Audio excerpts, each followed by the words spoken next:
तो अज आप फिर थोड़े वास्ते लेके आए एक नवी आवाज़ पंजाब का बहुत सोहनी आवाज़ है वीर दी एक बार जरूर सुनियो इस गाने नू ठीक है जी ना वधिया लग्या तो तुसी स्क्रॉल भी कर सकते हो। धन्यवाद।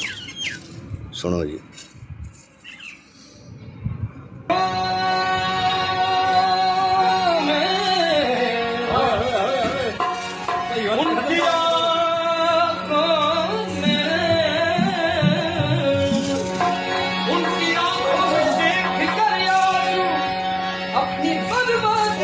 बहुत सोहनी आवाज़ है वीर दी, दोनों की बहुत सोहनी आवाज़ है।